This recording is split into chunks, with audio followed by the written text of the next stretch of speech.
आपको प्रधानमंत्री मोदी के मन की बात सुना देते हैं। कार्यक्रम का 115वां एपिसोड है आज। मेरे प्यारे देशवासियों, नमस्कार। मन की बात में आप सबका स्वागत है। अगर आप मुझसे पूछे कि मेरे जीवन के सबसे यादगार पल क्या रहे, तो कितने ही वाक्य याद आते हैं। लेकिन इसमें भी एक पल ऐसा है जो बहुत खास है। वो पल था जब पिछले साल 15 नवंबर को मैं भगवान बिरसा मुंडा की जन्म जयंती पर उनकी जन्मस्थली झारखंड के उलिहातू गांव गया था। इस यात्रा का मुझ पर बहुत बड़ा प्रभाव पड़ा। मैं देश का पहला प्रधानमंत्री हूं जिसे इस पवित्र भूमि की मिट्टी को अपने मस्तक से लगाने का सौभाग्य मिला। उस क्षण मुझे न सिर्फ स्वतंत्रता संग्राम की शक्ति महसूस हुई, बल्कि इस धरती की शक्ति से जुड़ने का भी अवसर मिला। मुझे एहसास हुआ कि कैसे एक संकल्प को पूरा करने का साहस देश के करोड़ों लोगों का भाग्य बदल सकता है। साथियों, भारत में हर युग में कुछ चुनौतियां आई और हर युग में ऐसे असाधारण भारतवासी जन्मे जिन्होंने इन चुनौतियों का सामना किया। आज की मन की बात में मैं साहस और दूरदृष्टि रखने वाले ऐसे ही दो महानायकों की चर्चा करूंगा। इनकी 150वीं जन्म जयंती को देश ने मनाने का निश्चय किया है। 31 अक्टूबर से सरदार पटेल का 150वीं जन्म जयंती का वर्ष शुरू होगा। इसके बाद 15 नवंबर से भगवान बिरसा मुंडा का 150वां जन्म जयंती वर्ष शुरू होगा। इन दोनों महापुरुष ने अलग अलग चुनौतियां देखी, लेकिन दोनों का विजन एक था, देश की एकता। साथियों, बीते वर्षों में देश ने ऐसे महान नायक नायिकाओं की जन्म जयंतियों को नई ऊर्जा से मनाकर नई पीढ़ी को नई प्रेरणा दी है। आपको याद होगा, जब हमने महात्मा गांधी जी की 150वीं जन्म जयंती मनाई थी तो कितना कुछ खास हुआ था। न्यूयॉर्क के टाइम्स स्क्वायर से अफ्रीका के छोटे से गांव तक विश्व के लोगों ने भारत के सत्य और अहिंसा के संदेश को समझा, उसे फिर से जाना, उसे जिया। नौजवानों से बुजुर्गों तक, भारतीयों से विदेशियों तक, हर किसी ने गांधी जी के उपदेशों को नए संदर्भ में समझा, नई वैश्विक परिस्थितियों में उन्हें जाना। जब हमने स्वामी विवेकानंद जी की 150वीं जन्म जयंती मनाई तो देश के नौजवानों ने भारत की आध्यात्मिक और सांस्कृतिक शक्ति को नई परिभाषाओं में समझा। इन योजनाओं ने हमें ये एहसास दिलाया कि हमारे महापुरुष अतीत में खो नहीं जाते, बल्कि उनका जीवन हमारे वर्तमान को भविष्य का रास्ता दिखाता है। साथियों, सरकार ने भले इन महान विभूतियों की 150वीं जन्म जयंती को राष्ट्रीय स्तर पर मनाने का निर्णय लिया है, लेकिन आपकी सहभागिता ही इस अभियान में प्राण भरेगी, इसे जीवंत बनाएगी। मैं आप सभी से आग्रह करूंगा कि आप इस अभियान का हिस्सा बने। लौह पुरुष सरदार पटेल से जुड़े अपने विचार और कार्य #सरदार 150 के साथ साझा करें और धरती आबा बिरसा मुंडा की प्रेरणाओं को #बिरसा मुंडा 150 के साथ दुनिया के सामने लाए। आइए एक साथ मिलकर इस उत्सव को भारत की अनेकता में एकता का उत्सव बनाएं, इसे विरासत से विकास का उत्सव बनाएं। मेरे प्यारे देशवासियों, आपको वो दिन याद जरूर होंगे जब छोटा भीम टीवी पर आना शुरू हुआ था। बच्चे तो इसे कभी भूल नहीं सकते। कितना एक्साइटमेंट था छोटा भीम को लेकर। आपको हैरानी होगी कि आज ढोलकपुर का ढोल सिर्फ भारत में ही नहीं, बल्कि दूसरे देश के बच्चों को भी खूब अट्रैक्ट करता है। इसी तरह हमारे दूसरे एनिमेटेड सीरियल्स कृष्णा, हनुमान, मोटू पतलू के चाहने वाले भी दुनिया भर में हैं। भारत के एनिमेशन कैरेक्टर्स, यहाँ की एनिमेशन मूवीज अपने कंटेंट और क्रिएटिविटी की वजह से दुनिया भर में पसंद की जा रही है। आपने देखा होगा कि स्मार्टफोन से लेकर सिनेमा स्क्रीन तक, गेमिंग कंसोल से लेकर वर्चुअल रियलिटी तक, एनिमेशन हर जगह मौजूद है। एनिमेशन की दुनिया में भारत नई क्रांति करने की राह पर है। भारत के गेमिंग स्पेस का भी तेजी से विस्तार हो रहा है। इंडियन गेम्स भी इन दिनों दुनिया भर में पॉपुलर हो रहे हैं। कुछ महीने पहले मैंने भारत के लीडिंग गेमर्स के साथ मुलाकात की थी। तब मुझे इंडियन गेम्स की अमेजिंग क्रिएटिविटी और क्वालिटी को जानने समझने का मौका मिला था। वाकई देश में क्रिएटिव एनर्जी की एक लहर चल रही है। एनिमेशन की दुनिया में मेड इन इंडिया और मेड बाय इंडियंस छाया हुआ है। आपको ये जानकर खुशी होगी कि आज भारत के टैलेंट विदेशी प्रोडक्शन का भी अहम हिस्सा बन रहे हैं। अभी वाली स्पाइडरमैन हो या ट्रांसफॉर्मर्स, इन दोनों मूवीज में हरिनारायण राजीव के कंट्रीब्यूशन को लोगों ने खूब सराहा है। भारत के एनिमेशन स्टूडियो डिज्नी और वार्नर ब्रदर्स जैसी दुनिया के जाने माने प्रोडक्शन कंपनीज के साथ काम कर रहे हैं। साथियों, आज हमारे युवा ओरिजिनल इंडियन कंटेंट, जिसमें हमारी संस्कृति की झलक होती है, वो तैयार कर रहे हैं। इन्हें दुनिया भर में देखा जा रहा है। एनिमेशन सेक्टर आज एक ऐसी इंडस्ट्री का रूप ले चुका है कि जो दूसरी इंडस्ट्रीज को ताकत दे रहा है। जैसे इन दिनों वीआर टूरिज्म बहुत फेमस हो रहा है।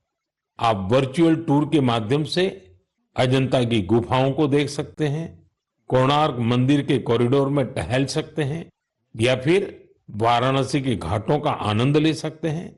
ये सभी वीआर एनिमेशन भारत के क्रिएटर्स ने तैयार किए हैं।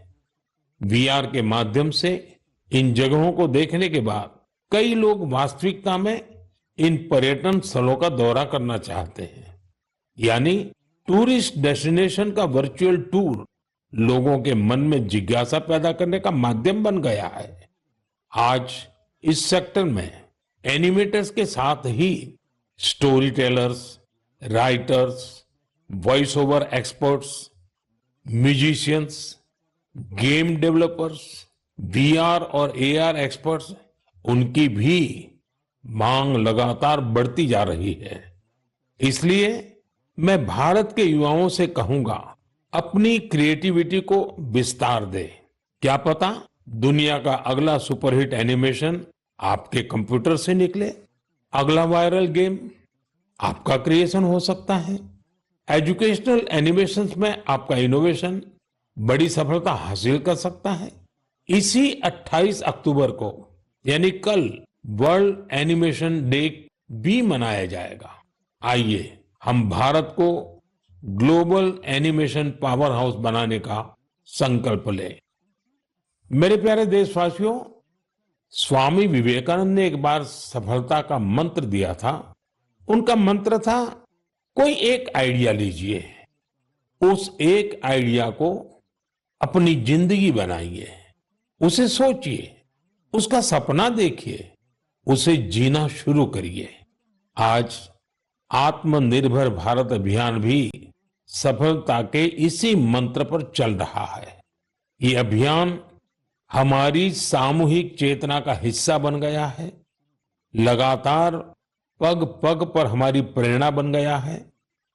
आत्मनिर्भरता हमारी पॉलिसी ही नहीं, हमारा पैशन बन गया है। बहुत साल नहीं हुए, सिर्फ 10 साल पहले की बात है। तब अगर कोई कहता था कि किसी कॉम्प्लेक्स टेक्नोलॉजी को भारत में विकसित करना है, तो कई लोगों को विश्वास नहीं होता था, तो कई उपहास उड़ाते थे।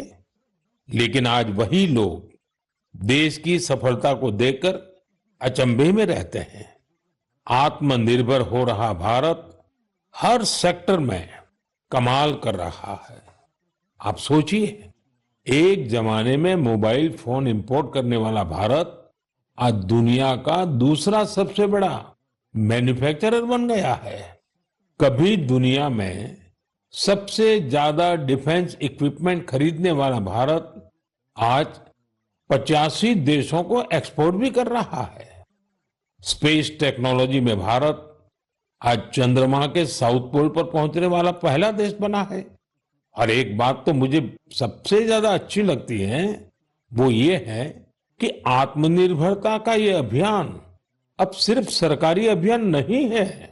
अब आत्मनिर्भर भारत अभियान एक जन अभियान बन रहा है। हर क्षेत्र में उपलब्धियां हासिल कर रहे हैं। जैसे इसी महीने लद्दाख के हानले में हमने एशिया की सबसे बड़ी इमेजिंग टेलीस्कोप मैस का भी उद्घाटन किया है। ये 4300 मीटर की ऊंचाई पर स्थित है। जानते हैं इसकी भी खास बात क्या है? ये मेड इन इंडिया है। सोचिए, जिस स्थान पर -30 डिग्री की ठंड पड़ती हो, जहां ऑक्सीजन तक का अभाव हो, वहां हमारे वैज्ञानिकों और लोकल इंडस्ट्री ने वो कर दिखाया है जो एशिया के किसी देश ने नहीं किया। हानले का टेलीस्कोप भले ही दूर की दुनिया देख रहा हो, लेकिन ये हमें एक चीज और भी दिखा रहा है, और ये चीज है आत्मनिर्भर भारत का सामर्थ्य। साथियों, मैं चाहता हूं आप भी एक काम जरूर करें। आत्मनिर्भर होते भारत के ज्यादा से ज्यादा उदाहरण, ऐसे प्रयासों को शेयर करिए। आपने अपने पड़ोस में कौन सा नया इनोवेशन देखा? किस लोकल स्टार्टअप ने आपको सबसे ज्यादा इंप्रेस किया? हैशटैग आत्मनिर्भर इनोवेशन के साथ सोशल मीडिया पर यह जानकारियां लिखिए और आत्मनिर्भर भारत का उत्सव मनाइए। त्योहारों के इस मौसम में तो हम सब आत्मनिर्भर भारत के इस अभियान को और मजबूत करते हैं। हम वोकल फॉर लोकल के मंत्र के साथ अपनी खरीदारी करते हैं। ये नया भारत है जहां इम्पॉसिबल सिर्फ एक चैलेंज है, जहां मेक इन इंडिया अब मेक फॉर द वर्ल्ड बन गया है, जहां हर नागरिक इनोवेटर है, जहां हर चैलेंज एक अपॉर्चुनिटी है।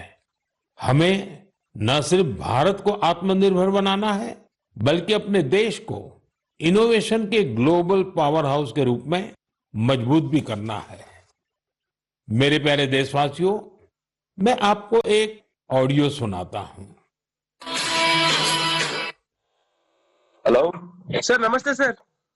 नमस्ते सर बोलिए सर।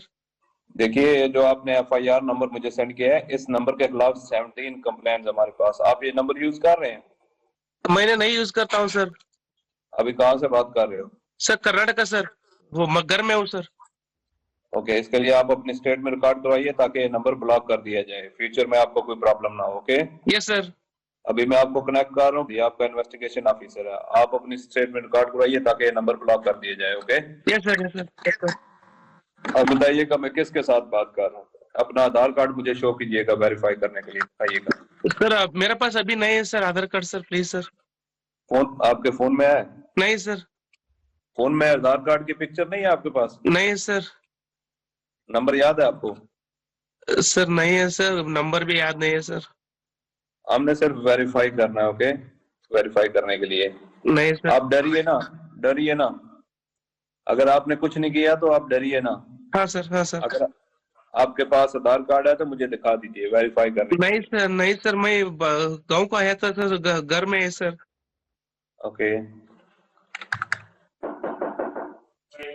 कमिंग।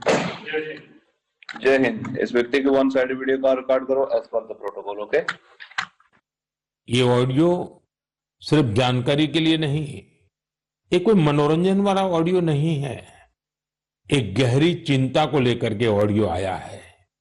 आपने अभी जो बातचीत सुनी वो डिजिटल अरेस्ट के फरेब की है। ये बातचीत एक पीड़ित और फ्रॉड करने वाले के बीच हुई है। डिजिटल अरेस्ट के फ्रॉड में फोन करने वाले कभी पुलिस, कभी सीबीआई, कभी नारकोटिक्स, कभी आरबीआई, ऐसे भांति भांति के लेबल लगाकर बनावटी अधिकारी बनकर बात करते हैं और बड़े कॉन्फिडेंस के साथ करते हैं। मुझे मन की बात के बहुत से श्रोताओं ने कहा कि इसकी चर्चा जरूर करनी चाहिए। आइए मैं आपको बताता हूं ये फ्रॉड करने वाली गैंग काम कैसे करती है, ये खतरनाक खेल क्या है, आपको भी समझना बहुत जरूरी है, औरों को भी समझाना उतना ही आवश्यक है। पहला दाव, आपकी व्यक्तिगत जानकारी, वो सब जुटा करके रखते हैं। आप पिछले महीने गोवा गए थे, है ना? आपकी बेटी दिल्ली में पढ़ती है ना? वे आपके बारे में इतनी जानकारी जुटा कर रखते हैं कि आप दंग रह जाएंगे।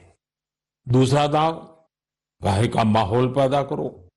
वर्दी, सरकारी दफ्तर का सेटअप, कानूनी धाराएं, वो आपको इतना डरा देंगे, फोन पर बातों बातों में आप सोच भी नहीं पाएंगे। और फिर उनका तीसरा दाव शुरू होता है। तीसरा दाव, समय का दबाव, अभी फैसला करना होगा वरना आपको गिरफ्तार करना पड़ेगा। ये लोग पीड़ित पर इतना मनोवैज्ञानिक दबाव बना देते हैं कि वो सहम जाता है। डिजिटल अरेस्ट के शिकार होने वालों में हर वर्ग, हर उम्र के लोग हैं। लोगों ने डर की वजह से अपनी मेहनत से कमाए हुए लाखों रुपए गंवा दिए हैं। कभी भी आपको इस तरह का कोई कॉल आए तो आपको डरना नहीं है। आपको पता होना चाहिए, कोई भी जांच एजेंसी फोन कॉल या वीडियो कॉल पर इस तरह पूछताछ कभी भी नहीं करती। मैं आपको डिजिटल सुरक्षा के 3 चरण बताता हूं। ये 3 चरण है: रुको, सोचो, एक्शन लो। कॉल आते ही रुको, घबराए नहीं, शांत रहे, जल्दबाजी में कोई कदम न उठाएं, किसी को अपनी व्यक्तिगत जानकारी न दें। संभव हो तो स्क्रीनशॉट लें और रिकॉर्डिंग जरूर करें। इसके बाद आता है दूसरा चरण। पहला चरण था रुको, दूसरा चरण है सोचो। कोई भी सरकारी एजेंसी फोन पर ऐसे धमकी नहीं देती, न ही वीडियो कॉल पर पूछताछ करती है, न ही ऐसे पैसा की मांग करती है। अगर डर लगे तो समझिए कुछ गड़बड़ है। और पहला चरण, दूसरा चरण और अब मैं कहता हूं तीसरा चरण। पहले चरण में मैंने कहा रुको, दूसरे चरण में मैंने कहा सोचो और तीसरा चरण कहता हूं एक्शन लो। राष्ट्रीय साइबर हेल्पलाइन 1930 डायल करें, cybercrime.gov.in पर रिपोर्ट करें, परिवार और पुलिस को सूचित करें, सबूत सुरक्षित रखें। रुको, बाद में सोचो और फिर एक्शन लो। ये 3 चरण आपकी डिजिटल सुरक्षा का रक्षक बनेंगे।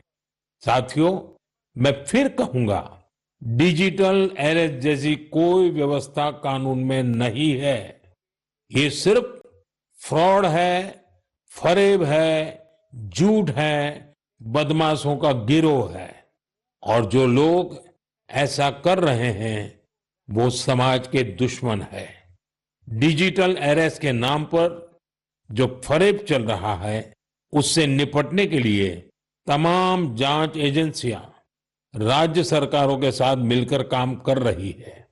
इन एजेंसियों में तालमेल बनाने के लिए नेशनल साइबर कोऑर्डिनेशन सेंटर की स्थापना की गई है। एजेंसियों की तरफ से ऐसे फ्रॉड करने वाली हजारों वीडियो कॉलिंग आईडी को ब्लॉक किया गया है। लाखों सिम कार्ड, मोबाइल फोन और बैंक अकाउंट्स को भी ब्लॉक किया गया है। एजेंसियां अपना काम कर रही है, लेकिन डिजिटल अरेस्ट के नाम पर हो रहे स्कैम से बचने के लिए बहुत जरूरी है हर किसी की जागरूकता, हर नागरिक की जागरूकता। जो लोग भी इस तरह के साइबर फ्रॉड का शिकार होते हैं, उन्हें ज्यादा से ज्यादा लोगों को इसके बारे में बताना चाहिए। आप जागरूकता के लिए हैशटैग सेफ डिजिटल इंडिया का प्रयोग कर सकते हैं। मैं स्कूलों और कॉलेजों को भी कहूंगा कि साइबर स्कैम के खिलाफ मुहिम में छात्रों को भी जोड़े। समाज में सबके प्रयासों से ही हम इस चुनौती का मुकाबला कर सकते हैं। मेरे प्यारे देशवासियों, हमारे बहुत सारे स्कूली बच्चे कैलीग्राफी यानी सुलेख में काफी दिलचस्पी रखते हैं। इसके जरिए हमारी लिखावट साफ, सुंदर और आकर्षक बनी रहती है। आज जम्मू कश्मीर में इसका उपयोग लोकल कल्चर को लोकप्रिय बनाने के लिए किया जा रहा है। यहाँ के अनंतनाग की फिरदौसा बशीर जी, उनको कैलीग्राफी में महारत हासिल है। इसके जरिए वे स्थानीय संस्कृति के कई पहलुओं को सामने ला रही हैं। फिरदौसा जी की कैलीग्राफी ने स्थानीय लोगों, विशेषकर युवाओं को अपनी ओर आकर्षित किया है। ऐसा ही एक प्रयास उधमपुर के गोरीनाथ जी भी कर रहे हैं। एक सदी से भी अधिक पुरानी सारंगी के जरिए वे डोगरा संस्कृति और विरासत के विभिन्न रूपों को सहेजने में जुटे हैं। सारंगी की धुनों के साथ वे अपनी संस्कृति से जुड़ी प्राचीन कहानियां और ऐतिहासिक घटनाओं को दिलचस्प तरीके से बताते हैं। देश के अलग अलग हिस्सों में भी आपको ऐसे कई असाधारण लोग मिल जाएंगे जो सांस्कृतिक विरासत के संरक्षण के लिए आगे आए हैं। डी वैकुंठम करीब 50 साल से चेरियाल फोक आर्ट को लोकप्रिय बनाने में जुटे हैं। तेलंगाना से जुड़ी इस कला को आगे बढ़ाने का उनका यह प्रयास अद्भुत है। चेरियाल पेंटिंग्स को तैयार करने की प्रक्रिया बहुत ही यूनिक है। यह एक स्क्रोल के स्वरूप में कहानियों को सामने लाती है। इसमें हमारी हिस्ट्री और माइथोलॉजी की पूरी झलक मिलती है। छत्तीसगढ़ में नारायणपुर के बुटलू राम माथरा जी अबुझ माड़िया जनजाति की लोक कला को संरक्षित करने में जुटे हुए हैं। पिछले 4 दशकों से वे अपने इस मिशन में लगे हुए हैं। उनकी ये कला बेटी बचाओ, बेटी पढ़ाओ और स्वच्छ भारत जैसे अभियान से लोगों को जोड़ने में भी बहुत कारगर रही है। साथियों, अभी हम बात कर रहे थे कैसे कश्मीर की वादियों से लेकर छत्तीसगढ़ के जंगलों तक हमारी कला और संस्कृति नए नए रंग बिखेर रही है। लेकिन यह बात यही खत्म नहीं होती। हमारी इन कलाओं की खुशबू दूर दूर तक फैल रही है। दुनिया के अलग अलग देशों में लोग भारतीय कला और संस्कृति से मंत्र मुग्ध हो रहे हैं। जब मैं आपको उधमपुर में गुंती सारंगी की बात बता रहा था, तब मुझे याद आया कि कैसे हजारों मील दूर रूस के शहर याकुत्स्क में भी भारतीय कला की मधुर धुन गूंज रही है। कल्पना कीजिए, सर्दी का एक आध दिन, -65 डिग्री तापमान, चारों तरफ बर्फ की सफेद चादर और वहां एक थिएटर में दर्शक मंत्र मुग्ध होकर देख रहे हैं कालिदास की अभिज्ञान शाकुंतलम। क्या आप सोच सकते हैं, दुनिया के सबसे ठंडे शहर याकुत्स्क में भारतीय साहित्य की गर्मजोशी? ये कल्पना नहीं, सच है। हम सबको गर्व और आनंद से भर देने वाला सच। साथियों, कुछ हफ्ते पहले मैं लाओस भी गया था। वो नवरात्रि का समय था और वहां मैंने कुछ अद्भुत देखा। स्थानीय कलाकार फलक फलम प्रस्तुत कर रहे थे, लाओस की रामायण। उनकी आंखों में वही भक्ति, उनके स्वर में वही समर्पण जो रामायण के प्रति हमारे मन में है। इसी तरह कुवैत में श्री अब्दुल्ला अल बारून ने रामायण और महाभारत का अरबी में अनुवाद किया है। यह कार्य मात्र अनुवाद नहीं, बल्कि दो महान संस्कृतियों के बीच एक सेतु है। उनका यह प्रयास अरब जगत में भारतीय साहित्य की नई समझ विकसित कर रहा है। पेरू से एक और प्रेरक उदाहरण है एर्लिंदा गार्सिया। वहां के युवाओं को भारतनाट्यम सिखा रही है और मारिया वाल्देस ओडिसी नृत्य का प्रशिक्षण दे रही है। इन कलाओं से प्रभावित होकर दक्षिण अमेरिका के कई देशों में भारतीय शास्त्रीय नृत्य की धूम मची हुई है। साथियों, विदेशी धरती पर भारत के ये उदाहरण दर्शाते हैं कि भारतीय संस्कृति की शक्ति कितनी अद्भुत है। ये लगातार विश्व को अपनी ओर आकर्षित कर रही है। जहां जहां कला है, वहां वहां भारत है। जहां जहां संस्कृति है, वहां वहां भारत है। आज दुनिया भर के लोग भारत को जानना चाहते हैं, भारत के लोगों को जानना चाहते हैं। इसलिए आप सभी से एक अनुरोध भी है, अपने आसपास ऐसी सांस्कृतिक पहल को #कल्चरल ब्रिजेस के साथ साझा कीजिए। मन की बात में हम ऐसे उदाहरण पर आगे भी चर्चा करेंगे।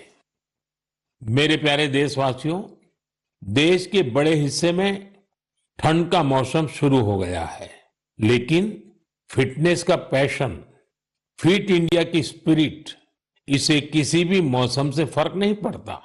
जिसे फिट रहने की आदत होती है, वो सर्दी, गर्मी, बरसात कुछ भी नहीं देखता। मुझे खुशी है कि भारत में अब लोग फिटनेस को लेकर बहुत ज्यादा जागरूक हो रहे हैं। आप भी देख रहे होंगे कि आपके आसपास के पार्कों में लोगों की संख्या बढ़ रही है।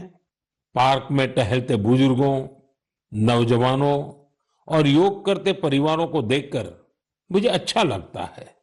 मुझे याद है जब मैं योग दिवस पर श्रीनगर में था, बारिश के बावजूद भी कितने ही लोग योग के लिए जुटे थे। अभी कुछ दिन पहले श्रीनगर में जो मैराथन हुई, उसमें भी मुझे फिट रहने का यही उत्साह दिखाई दिया। फिट इंडिया की ये भावना अब एक मास मूवमेंट बन रही है। साथियों, मुझे ये देखकर भी अच्छा लगता है कि हमारे स्कूल्स बच्चों की फिटनेस पर अब और ज्यादा ध्यान दे रहे हैं। फिट इंडिया स्कूल अवर्स भी एक अनोखी पहल है। स्कूल्स अपने फर्स्ट पीरियड का इस्तेमाल अलग अलग फिटनेस एक्टिविटीज के लिए कर रहे हैं। कितने ही स्कूलों में किसी दिन बच्चों को योग करवाया जाता है, कभी किसी दिन एरोबिक्स के सेशन होते हैं, तो एक दिन स्पोर्ट्स स्किल पर काम किया जाता है। किसी दिन खो खो और कबड्डी जैसे पारंपरिक खेल खिलाए जा रहे हैं और इसका असर भी बहुत शानदार है। अटेंडेंस अच्छी हो रही है, बच्चों का कंसंट्रेशन बढ़ रहा है और बच्चों को मजा भी आ रहा है। साथियों, मैं वेलनेस की ऊर्जा हर जगह देख रहा हूं। मन की बात के भी बहुत से श्रोताओं ने मुझे अपने अनुभव भेजे हैं। कुछ लोग तो बहुत ही रोचक प्रयोग कर रहे हैं। जैसे एक उदाहरण है फैमिली फिटनेस आवर का, यानी एक परिवार हर वीकेंड 1 घंटा फैमिली फिटनेस एक्टिविटी के लिए दे रहा है। एक और उदाहरण इंडिजीनियस गेम्स रिवाइवल का है, यानी कुछ परिवार अपने बच्चों को ट्रेडिशनल गेम सिखा रहे हैं, खिला रहे हैं। आप भी अपनी फिटनेस रूटीन के एक्सपीरियंस #फिट इंडिया के नाम सोशल मीडिया पर जरूर शेयर कीजिए। मैं देश के लोगों को एक जरूरी जानकारी भी देना चाहता हूं। इस बार 31 अक्टूबर को सरदार पटेल जी की जयंती के दिन ही दीपावली का पर्व भी है। हम हर साल 31 अक्टूबर को राष्ट्रीय एकता दिवस पर रन फॉर यूनिटी का आयोजन करते हैं। दीपावली की वजह से इस बार 29 अक्टूबर यानी मंगलवार को रन फॉर यूनिटी का आयोजन किया जाएगा। मेरा आग्रह है, ज्यादा से ज्यादा संख्या में इसमें हिस्सा लीजिए। देश की एकता के मंत्र के साथ ही फिटनेस के मंत्र को भी हर तरफ फैलाइए। मेरे प्यारे देशवासियों, मन की बात में इस बार इतना ही। आप अपने फीडबैक जरूर भेजते रहें। ये त्योहारों का समय है। मन की बात के श्रोताओं को धनतेरस, दिवाली, छठ पूजा, गुरु नानक जयंती और सभी पर्वों की बहुत बहुत शुभकामनाएं। आप सभी पूरे उत्साह के साथ त्योहार मनाएं। वोकल फॉर लोकल का मंत्र याद रखें। कोशिश करें कि त्योहारों के दौरान आपके घर में स्थानीय दुकानदारों से खरीदा गया सामान जरूर आए। एक बार फिर आप सभी को आने वाले पर्वों की बहुत बहुत बधाई। धन्यवाद। देखिए, प्रधानमंत्री नरेंद्र मोदी की मन की बात को आपने सुना। उन्होंने कहा कि मेरे जीवन के कई यादगार पल रहे। भगवान बिरसा मुंडा के जन्मस्थली जाना यादगार रहा। भारत में हर युग में चुनौती आई,